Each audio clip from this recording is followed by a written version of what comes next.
माननीय सदस्य जी, अपने हिंदी में बाजे छी तो नहीं कोनो गोटे समझे छथि, अपने मैथिलीए में बजिए। बेल्ट्रॉन के कंपनी जे कर्मी है उनका जीएसटी 18% काटल जाए छे, वेतन में जीएसटी काटल जाए छे। यह जुलुम है, ए जुलुम के रोकल जाए। भेले ना आप? हाँ, ठीक भेले। हो गेला, कते बजिए? चलिए माननीय मंत्री। निक लगैया। सभापति महोदय, संविदा जो थर्ड पार्टी बेल्ट्रॉन के द्वारा थर्ड पार्टी के द्वारा उनका पेमेंट किया जाता है और संविदा शर्त में लिखा हुआ है कि उनको एक काटा जाएगा और सरकार को देय होगा, जो सरकार द्वारा दिया जाता है। 9% केंद्र सरकार को, 9% राज्य सरकार। माननीय सभापति महोदय, यह तो संविदा में लिखा नहीं जदीन हो तब मजबूरी में लिख दल के, लेकिन वेतन में जीएसटी कटौती हो छे, किनको वेतन से जीएसटी कटौती नहीं हो छे, लेकिन संविदा कर्मी के जीएसटी से काटल जाए।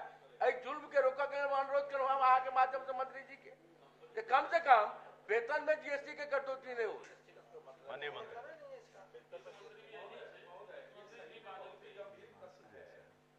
आयकर जो आयकर के दायरे में आते हैं वो स्पष्ट रूप से परिभाषित है।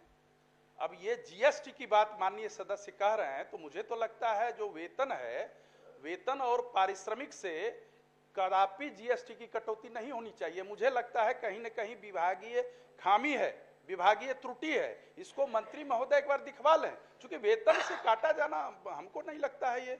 माननीय मंत्री महोदय, एक चीज शायद हम लोगों के ध्यान में बातें नहीं आ रही है कि वो वेतन में कटौती नहीं है और वेतन में कटौती करने का किसी को अधिकार नहीं है। और जीएसटी जो काटा जा रहा है, जीएसटी का मतलब ही होता है गुड्स एंड सर्विसेज टैक्स। ये जो सर्विस प्रदाता होते हैं, जो सरकार को सर्विस दे के मुनाफा कमाते हैं, ये सर्विस जो वो प्रोवाइड करते हैं, सर्विस देते हैं, उस सर्विस पर टैक्स लगता है।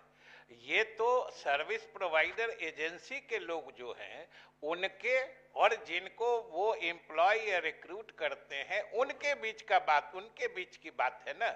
हम लोग तो सर्विस प्रोवाइडर से जीएसटी लेते हैं और सब लोग जानते हैं, सभी पार्टी के सभी दल की सहमति से, सभी सरकारों की सहमति से माल एवं सेवा कर अधिनियम पूरे देश में लागू हुआ है और इसको लागू करने के पीछे मंशा ही यही थी कि पहले हम लोग सिर्फ गुड्स टैक्स देते थे, बेचने का सेल्स टैक्स, वैट, ये सब था।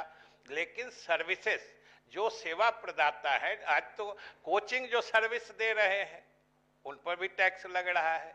जो बैंक्वेट हॉल्स, मैरिज हॉल्स बनाए गए हैं, वो जो सर्विस दे के मुनाफा कमाते हैं उस पर भी टैक्स लगता है। तो ये सर्विस पर टैक्स लगता है, न कि किसी के वेतन या किसी दूसरे चीज। मैं यह जानना चाहता हूं मंत्री महोदय से, जो कि वेंडर जो होते हैं, जो प्रदाता कंपनी होते हैं, जो एम्प्लॉयर होते हैं, तो ये तो उनसे न काटा जाएगा। वेतन भोगी के वेतन से क्यों काटा जाएगा? उनका अंश क्यों लिया जाएगा? एम्प्लॉय का अंश नहीं काटा जाना चाहिए। प्रश्न तो यही है, एम्प्लॉयर का काटा जाना चाहिए। और मंत्री महोदय के जवाब से यही परिलक्षित हो रहा है, जो कि ये वेंडर को देना है जीएसटी, सही है, वेंडर को देना है प्रदाता कंपनी को, चूंकि यही एग्रीमेंट होता है, एमओयू होता है सरकार से। तो फिर वेतन भोगी तो एक इंडिविजुअल होता है और इंडिविजुअल के वेतन से काट करके ये किया जाना मुझे लगता है वो सही नहीं है। कि ये जो वेल्ट्रॉन से जो एम्प्लॉय को लिया गया है, उसके वेल्ट्रॉन द्वारा नियुक्त डाटा एंट्री ऑपरेटर का वेतन भुगतान जो हो रहा है 25,209 और उसमें जीएसटी काटा जा रहा है। जब सरकार वेल्ट्रॉन से एग्रीमेंट किया होगा तो इस डाटा एंट्री ऑपरेटर का वेतन भी फिक्स किया कि उसको ये वेतन मिलेगा। तो आप ही के जवाब से यह लगता है कि प्रोवाइडर से यह जीएसटी कटना चाहिए, न कि एम्प्लॉय से कटना चाहिए, जो बिल्कुल गलत हो रहा है। महोदय, अगर किसी विभाग में बेल्ट्रॉन नियुक्त करके देता है तो वहां पर बेल्ट्रॉन ही सर्विस प्रोवाइडर है। ये समझना चाहिए कि सर्विस ले कौन रहा है, एक्चुअल काम किसका है और आदमी चुन के कौन दे रहा है। मैं हमेशा कहता हूं कि जो सर्विस प्रोवाइडर है, जो उस सर्विस का फायदा उठा के नियोजित होना चाहते हैं, ये उन दोनों के बीच का होता है। और सेवा, किसी तरह की सेवा पर कर लगना, ये पूरा ऑल इंडिया फेनोमेनन है, सब जगह लगता है और सब जगह दिया जाता है। महोदय, सभापति महोदय, सेवा कर हम लोग भी देते हैं, कॉलेज में प्रोफेसर हैं, सेवा कर सबसे लिया जाता है, लेकिन ये जीएसटी की बात हो रही है, सेवा कर की बात नहीं है। सर्विस टैक्स तो महोदय, सेवा कर वही, सर्विस टैक्स तो जीएसटी है, गुड्स एंड सर्विसेज टैक्स, वही तो हम कह रहे हैं।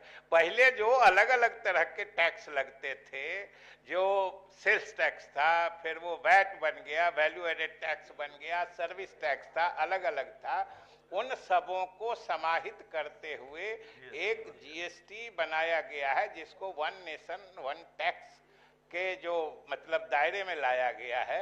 अब अलग अलग टैक्स नहीं लगता है।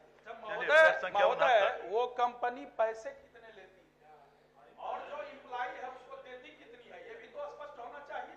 हो सकता है वो पैसे सर्विस प्रदाता जो है वो ज्यादा पैसे ले रही हो और उनको कम दे रही हो, और आंखों में धूल रखने के लिए। जीएसटी जो है वो फुल्ली कंप्यूटराइज्ड ऑटोमेटिक सिस्टम में है। कोई कंपनी हो, चाहे कोई निजी कंपनी हो या बेल्ट्रॉन हो, अगर जीएसटी मद में पैसे काटती है तो वो सीधे उसी दिन जीएसटी के खाते में जमा हो जाता है, चाहे सीजीएसटी हो, सेंट्रल जीएसटी हो, एसजीएसटी हो, स्टेट जीएसटी हो या आईजीएसटी हो। और जिस भी खाते में पैसा जाता है, चाहे सेंट्रल जीएसटी में या स्टेट जीएसटी में, दोनों के खाते से पैसा आधा आधा, दोनों जगह जहां भी दीजिएगा, आधा आधा केंद्र सरकार और राज्य सरकार के बीच उनका बंटवारा होता है। चलिए, प्रश्न संख्या 69 आखिरी है, प्रोफेसर गुलाम गौस जी।